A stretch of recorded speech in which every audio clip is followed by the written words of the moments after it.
Teste tes connaissances en pédiatrie avec ce quiz médical de 5 questions. Question 1. Quel diagnostic évoquez-vous sur cette image?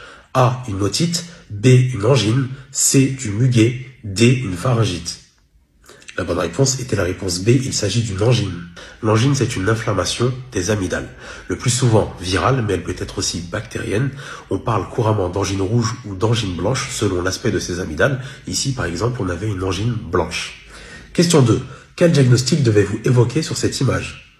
A. Une angine. B. Du muguet. C. Une pharyngite. D. Du lait caillé.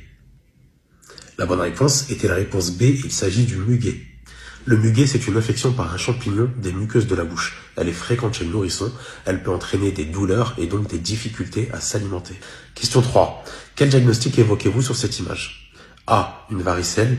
B. Un eczéma. C. Une mycose. D. Un psoriasis. La bonne réponse était la réponse A, il s'agit d'une varicelle. C'est une infection virale très fréquente et très contagieuse chez l'enfant qui dure environ une dizaine de jours. Question 4. Quel diagnostic évoquez-vous en regardant cette image? A. Une otite moyenne aiguë. B. Une otite externe. C. Une angine. D. Une mycose cutanée. La bonne réponse était la réponse A, il s'agit d'une otite moyenne aiguë. L'otite moyenne aiguë est une infection qui touche l'oreille moyenne et plus précisément le tympan. Elle fait suite le plus souvent à une rhinopharyngite. Elle peut être d'origine virale ou bactérienne. Ici, on avait une otite moyenne aiguë, purulente au stade collecté. Question 5. Quel diagnostic évoquez-vous sur cette photo? A. Un eczéma du nourrisson. B. Une varicelle. C. Du muguet. D. Un psoriasis.